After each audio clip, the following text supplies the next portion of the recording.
오늘은 출애굽기 14장 10절에서 14절 말씀을 봉독해 올렸는데요. 13절 중반절 말씀을 보면 가만히 서서 여호와께서 오늘 너희를 위하여 행하시는 구원을 보라. 너희를 향하여 행하시는 구원을 보라. 올 2023년뿐 아니라 우리 생애 동안 하나님께서 우리 가운데 행하시는 구원의 역사를 우리가 받아 누리면서 이기고 승리하는 복된 삶을 살아가려면 어떤 마음가짐과 자세를 갖추어야 할까? 이 모세와 이스라엘 백성들 이야기가 우리에게 중요한 몇 가지 교훈을 말씀해 주고 있는데요. 같이 읽은 10절 말씀 보면 바로가 가까이 올 때 이스라엘 자손이 눈을 들어 본즉 애굽 사람들이 자기들 뒤에 이른지라 이스라엘 자손이 심히 두려워하여 여호와께 부르짖었다. 이스라엘 백성들이 심히 두려워하였다 하고 기록을 합니다. 이 두려워하다 하는 말의 히브리 원어는 야레라는 말인데요. 원래 뜻은 하나님을 경외하며 예배한다라는 뜻을 가지고 있습니다.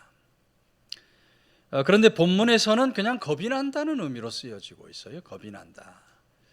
이스라엘 백성들 당연히 하나님을 경외하고 예배하는 자, 예배자로서의 삶을 살아야 하는데 오늘 본문에서는 사람이 두려워서 애굽이 두려워서 그 앞에서 두려워 벌벌 떨었다. 왜 여러분 이스라엘 백성들이 두려워 떨었다고 했습니까? 본문으로 읽지 않았지만 5절 이하의 말씀을 보면 5절에 그 백성이 도망한 사실이 애굽 왕에게 알려짐에 이렇게 기록을 하고 있어요. 바로와 그 신하들이 군대를 이끌고 지금 이스라엘을 추격해 오는 겁니다. 7절 말씀 보면 선발된 병거 600대와 애굽의 모든 병거를 다 동원했다. 또 지휘관들을 다 거느려서 9절 말씀 보면 애굽 사람들과 바로의 말들 병거들과 그 마병과 그 군대가 그들의 뒤를 따라 바알스본 맞은편 비하히롯 곁 해변까지 쫓아왔다. 군대가 쳐들어오니까 이스라엘 백성들이 다 두려워 떠는 거예요. 하나님의 기적적인 손길로 애굽을 떠난 이스라엘 백성들에게는 정말 천천병력과 같은 소식입니다. 이스라엘 백성들 어떤 백성들입니까? 지금 430년 동안 종살이한 백성들입니다.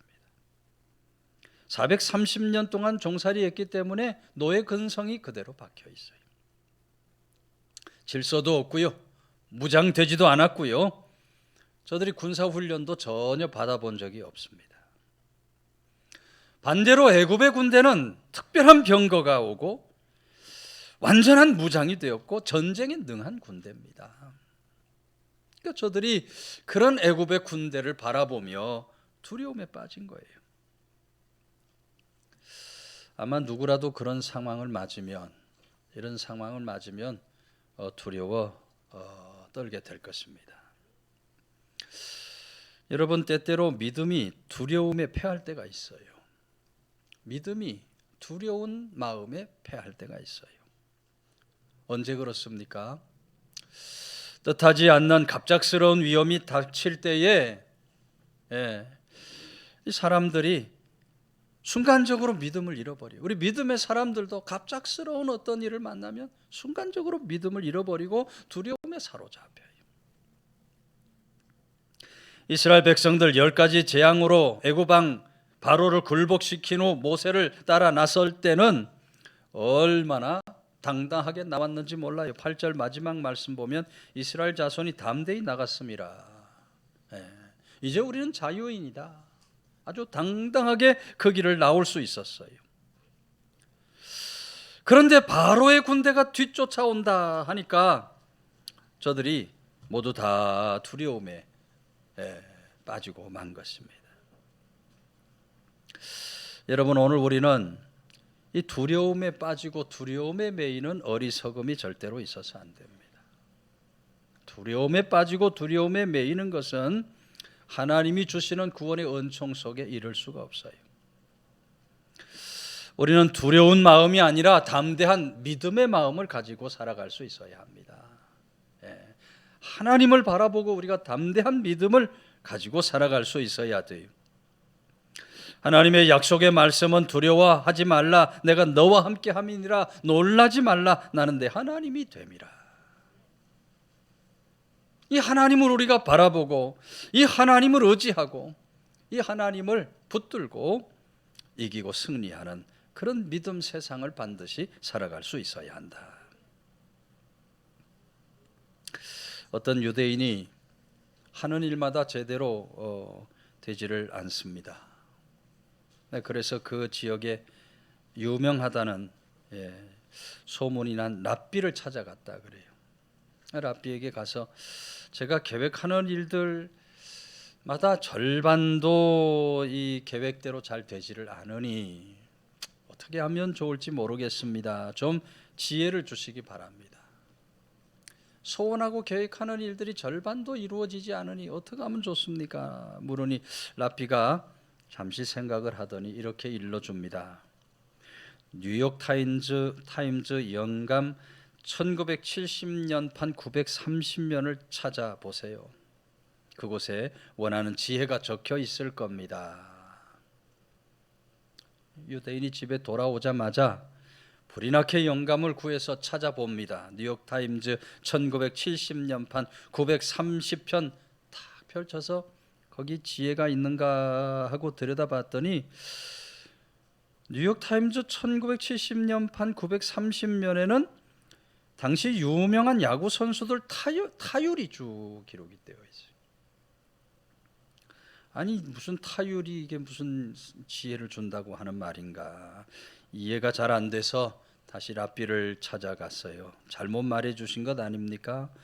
찾아보라는 곳에는 타율만 적혀 있습니다. 하니까 랍비가 하는 말이 그 타율 잘 들여다봐라. 사상 최강의 타자로 인정되는 자의 타율이 얼마입니까? 이래 보니까 타이컵스라는 사람이 3할 6분 7리를 쳤어요. 랍비가 하는 말이 바로 그것입니다. 세계 최강의 타자도 3타석에 1안타에 불과합니다. 그대가 계획하는 일 절반 가까이 했다는 것은 5할대를 쳤다는 거 아닙니까? 그러면서 하는 말이 만일 모든 야구 선수 타율이 18대라면 무슨 재미로 야구를 하고 또 그런 야구 무슨 재미로 보겠습니까? 인생도 야구와 다르지 않습니다. 좀 모자람이 있고 부족함이 있어야 세상 사는 의욕도 재미도 누릴 수 있게 되는 것입니다. 라고 이야기를 하더라.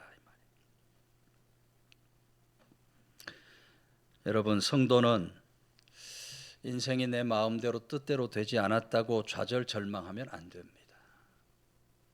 오늘 성도는 어렵고 힘든 일을 만났다고 두려워 벌벌 떠는 어리석음이 절대로 있어서 안 돼요.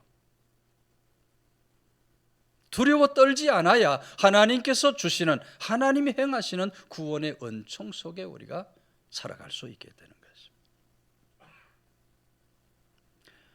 러시아의 마지막 황제라고 불리면서 이종 격투기 최강자로 군림했던 효도르라는 선수를 여러분 알 겁니다. 효도르 들어보셨죠? 우리나라 방송에도 효도르가 여러 번 예능에서 나왔어요. 이 효도르 선수에게 어느 날 기자가 와서 물었다 그래요.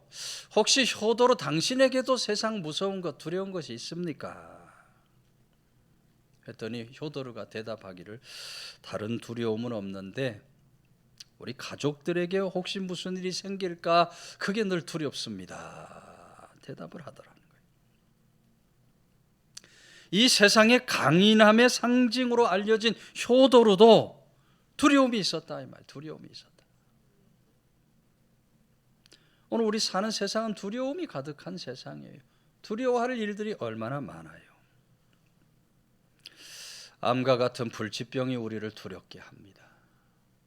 나이 들수록 요새 치매 환자들이 많이 생기니까 치매 걸릴까 봐 두려워하는 사람들이 얼마나 많은지 몰라요. 코로나19 세상을 살아가다 보니까 무서운 전염병 가진 바이러스가 우리를 계속해서 두렵게 만들어요. 테러와 전쟁이 우리를 두렵게 만들어요. 우크라이나 러시아 전쟁이 여러분 세상을 지금 얼마나 힘들게 하고 있어요. 모든 사람을 다 두려움에 떨게 만들고 있어요. 북한이 개발하고 있는 핵도 세상을 두렵게 하고 우리나라를 두렵게 만들고 있어요. 지진이나 해일, 화산 폭발 같은 자연재해도 여러분 이 세상을 두렵게 만들어요. 지난주에 여러분 매스컴을 통해 다 보셨을 겁니다. 튀르키예, 터키에서 엄청난 지진이 일어났어요. 수만 명의 사람이 죽음을 당했고 어떤 사람은 최대 20만 명이 죽음을 당할 수도 있을 것이다 예측하는 그 방송을 바라볼 때 얼마나 마음이 아프고 안타까운지 몰라요. 두려운 일들이 얼마나 많은지 몰라요. 우리나라에 있는 백두산도 여러분 100년에 한 번씩 화산 폭발을 했다 그럽니다. 그런데 지금 2030년이 되면 화산 폭발 100년을 맞는다 그래요. 2030년 중에 또 어마어마한 백두산 폭발, 화산 폭발이 일어나면 이 폭발은 북한뿐만 아니라 우리 한국, 저 일본까지 영향을 미칠 엄청난 화산 폭발이 될 것이다 예측을 하고 있는 거예요. 오늘 우리가 사는 세상 두려워할 것들이 너무너무 많은 이런 세상을 살아가고 있지만 그럼에도 불구하고 성도는 두려움에 매여서 안 된다는 것입니다. 두려움에 쩔쩔매는 어리석음이 절대로 있어서 안 된다. 오늘 우리 인생 최고의 감독이 되시는 하나님께서 오늘 나와 함께 하신다. 하나님께서 나와 함께 하신다. 두려워 말라. 내가 세상을 이겼다. 우리 주님께서 나와 함께 하신다. 오늘 우리가 우리 주님을 향한 분명한 믿음을 가지고 살아가는 그런 믿음의 사람들이 반드시 될 수 있어요. 2023년 한 해를 살아가면서도 우리 앞에 여러 가지 역경 고난이 오겠지만 우리 남아있는 생애를 살아가면서 어렵고 힘든 일들을 또 만나며 살아가겠지만 그럼에도 불구하고 우리가 두려워 떨지 않는 하나님을 굳게 바라보고 하나님이 행하시는 구원의 손길 안에 넉넉히 이기고 승리하는 복된 길을 가는 그런 귀한 성도들 다 되시기를 주의 이름으로 축원해 드립니다.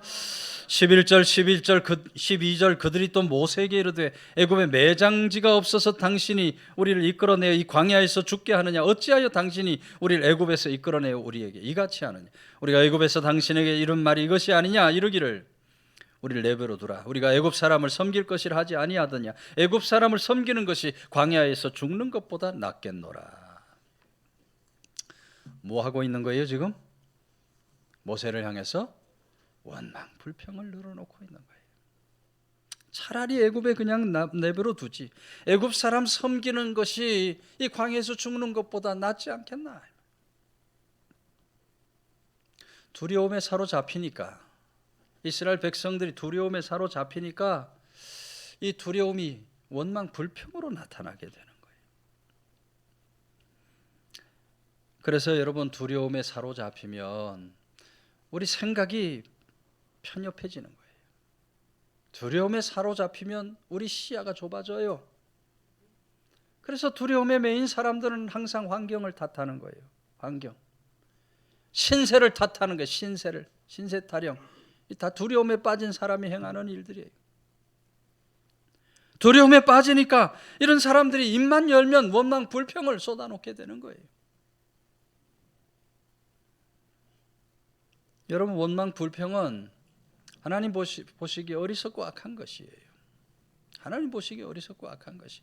우리 믿음의 사람들은 이 세상 믿음을 살아가는 동안 원망 불평을 뿌리 뽑고 멀리할 수 있어야 해요. 감옥에서 오랫동안 수감 생활하던 사람이 있었다 그럽니다. 근데 불행하게도 이 사람은 원망 불평이 온몸에 배어서 한순간도 행복하지 않았다.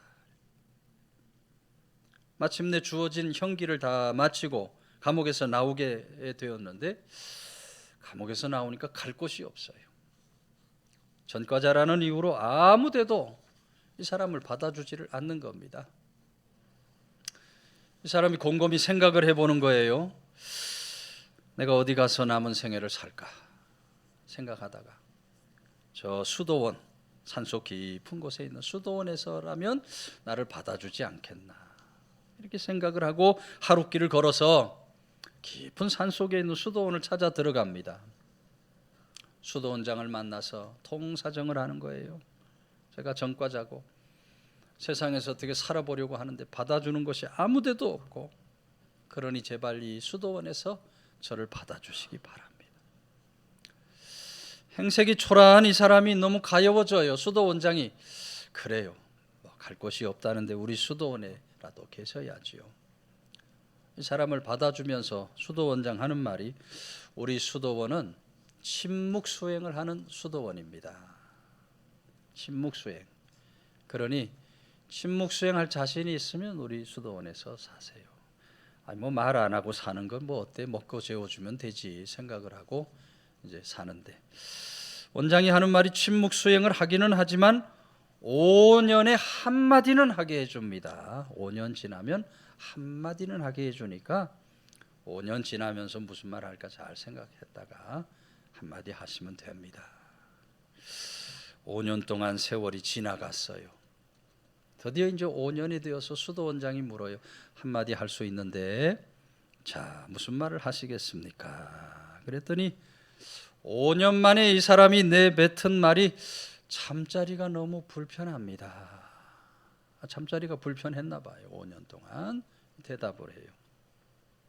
또다시 이제 수도원 생활을 시작하고 5년의 세월이 또다시 흘러갔어요. 5년 지난 후에 수도원장이 두 번째 이제 한마디 또 할 수 있는데 두 번째 말은 뭐라고 할 것입니까? 그랬더니 이 사람이 10년이 지난 후에 두 번째 내뱉은 말이 음식이 나빠서 못 먹겠습니다.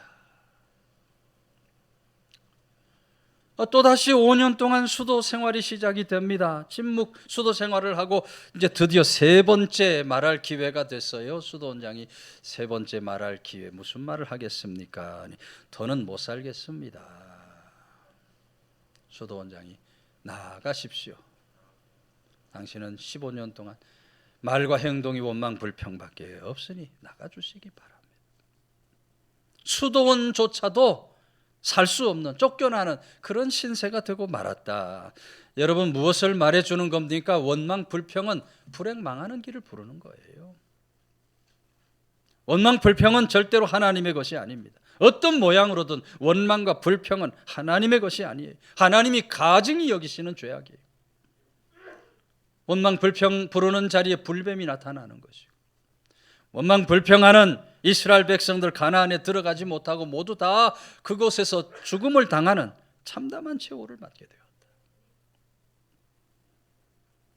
성도는 그러므로 절대로 원망불평에 빠져서 안 됩니다. 아무리 어렵고 힘든 일이 일어난다 할지라도 그럼에도 불구하고 성도는 주신 은혜를 족한 줄로 여겨요.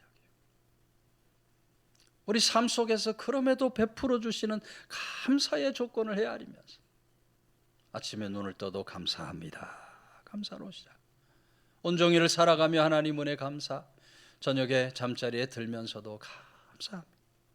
감사로 살아가는 사람, 자족함으로 살아가는 사람, 하나님이 행하시는 구원의 은총 속에 살아가는 그런 귀한 성도들 다 되시기를 주의 이름으로 축원해 드립니다. 13절 14절은 모세가 백성에게 이르되 너희는 두려워 말고 가만히 서서 여호와께서 오늘 너희를 위하여 행하시는 구원을 보라. 너희가 오늘 본 애굽 사람을 영원히 다시 보지 아니하리. 14절 여호와께서 너희를 위해서 싸우시리니 너희는 가만히 있을지니라. 어떻게 하고 있으라고 말하고 있어요? 가만히 있으라는 말을 두 번이나 반복적으로 적고 있어요. 가만히 있어라. 하나님께서 너희를 향해서 행하시는 큰 구원을 바라보게 될 것이다. 여러분 우리 삶 속에서 우리를 힘들게 하는 것이 두려움만이 아니라는 겁니다. 우리를 힘들게 하고 어렵게 하는 게 뭐냐면 이 조급증이에요. 조급증. 오늘 이 시대의 문제 중에 하나가, 현대인들의 문제 중에 하나가 바로 조급증이에요. 조급증 가장 심한 나라가 어느 나라일까요? 어느 나라가 조급증이 심할까요? 우리나라가 심한 겁니다. 우리나라는 얼마나 조급증이 많은지 1초를 못 기다리는 나라입니다. 1초. 신호등 바뀌면 1초 기다리면 갈 텐데 바뀌면 안 가면 그냥 1초 만에 뒤에서 빵빵거리고 난리가 나는 나라예요. 1초를 못. 엘리베이터 타면 저절로 문이 닫힐 텐데 1초를 못 기다리고 그냥 닫힌 버튼을 막 누르는 거죠. 어떤 엘리베이터는 닫힌 버튼을 그냥 막아놨어, 못 누르게. 얼마나 초급증이. 커피 자판기 커피 빼먹으면서 마치 그 1초를 기다려야 되는데 파란불 안 기다리고 막 그냥 나오고 있는데 그냥 커피를 빼먹는다. 얼마나 조급증이 심하고 얼마나 빨리빨리가 심한지 몰라요. 오늘 그런 조급증에 빠져 살아가고 있는 이 시대의 사람들 향해서 주시는 하나님의 말씀이 가만히 서 있으라. 가만히 서 있으라. 여러분, 상황이 어렵고 힘들수록 우리가 서두르면 안 되는 것입니다. 침착하게 행동할 수 있어야 돼요. 서두르면 여러분 창세기 16장 말씀처럼 이스마엘 불순종의 아들이 나오게 되는 것입니다. 우리가 당황하면 창세기 21장의 말씀처럼 하갈 눈앞에 샘물을 보지 못하는 어리석음 악함이 나타나는 거예요. 오늘 성도는 어렵고 힘든 일이 닥치면 가만히 서서 왜 내게 이런 어렵고 힘든 일이 왔는가? 하나님의 구원의 손길을 기다리면서 살아갈 수 있어야 돼요. 로이드 존슨이 이런 얘기를 했어요. 우리 믿음을 알아보려면 기도 후에 응답을 기다리는지 기다리지 않는지를 보면 알 수 있다. 성도들 믿음을 뭘로 볼 수 있느냐? 기도하고 응답을 기다리는가 안 기다리는가 보면 알 수 있다. 믿음 없는 사람은 어떻게 해요? 기도하고 응답 없으면 응답 없는가 보다. 금방 기도를 접어. 하나님이 그 기도 잘못됐다 할 때까지는 끝까지 기도해야 되는데 하나님 반드시 우리가 기도하는 것에 선하신 응답을 주시는 하나님이신데 기도 응답을 기다리지 못하는 사람 믿음이 없는 거라 이 말이에요. 믿음의 사람은 어떻게 한다는 거예요? 기도하고 끝까지 기도하면서 기다리는 거예요. 하나님께서 반드시 응답 주실 것이다. 끝까지 기도하면서 응답을 기다리니 그런 사람을 향해서 오늘 하나님의 말씀은 하나님의 선하신 응답 구원의 역사가 나타나게 되어 있다. 우리는 가만히 서서 하나님의 구원을 기다리며 살아가야 할 줄로 믿으시기를 바랍니다. 어린 시절 정식 의사가 아닌 요즘 말로 말하면 돌팔이 의사한테 약을 잘못 처방받아서 태어난 지 6주 만에 시각장애인이 된 사람이 있습니다. 이 찬송가를 많이 지은 환희 크로스비라는 여사입니다. 이 크로스비는 1820년 뉴욕주의 남동부에 있는 브루스터라고 하는 아주 조그마한 마을에서 태어났어요. 지금도 찾아보면 한 2, 3천 명 정도 살고 있는 마을이라고 하니까 우리 옥천면의 한 3분의 1, 4분의 1밖에 안 되는 그런 조그마한 마을이에요. 태어난 지 6주가 됐는데 눈에 염증이 생겼어요. 옛날에는 뭐 그런 치료 많이 했어요. 옛날에 벌에 물리면 뭘 갖다 발랐죠?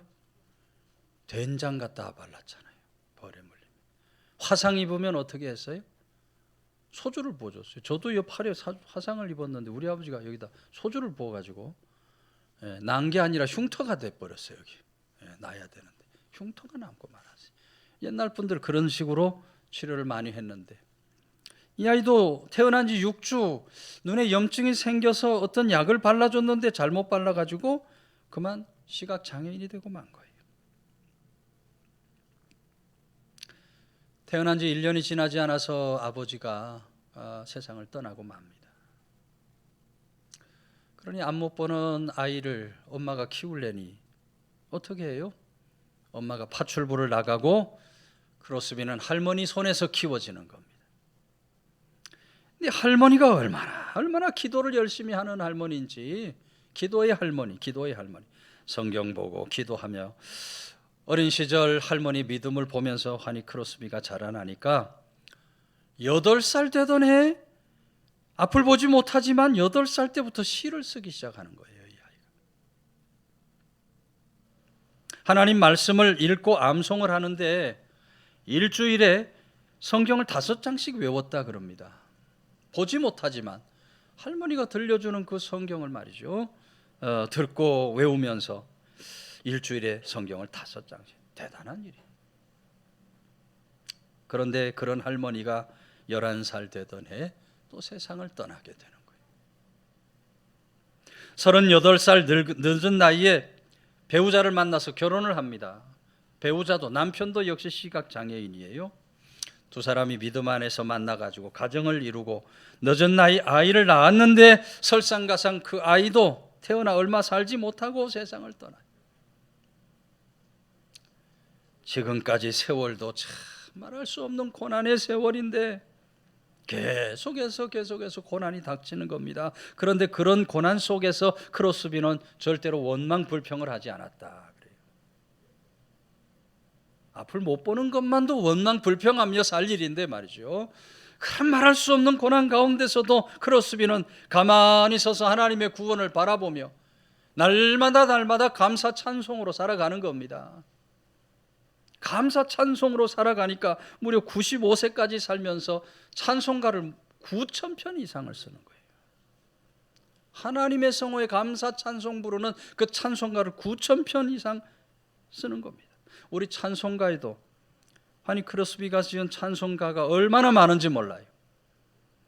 지난주 형통한 자가 되어 말씀을 나누고 예배 후에 무슨 찬송을 불렀죠? 형통한 자가 되어 하니까 나의 갈 길 다가도록 만사 형통하리라 찬송 불렀죠. 하니 크로스비가 지은 찬송입니다.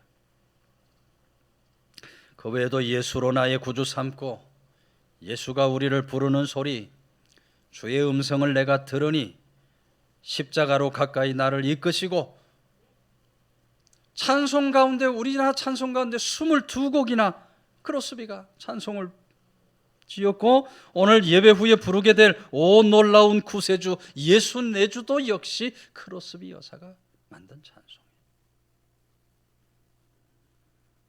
말할 수 없는 고난 역경의 세월을 지나가면서도 크로스비는 원망 불평으로 살지 않고, 그럼에도 불구하고 가만히 서서 하나님의 구원의 손길을 기다리니 감사 찬송이 넘치는 그런 생애를 살아가게 되더라.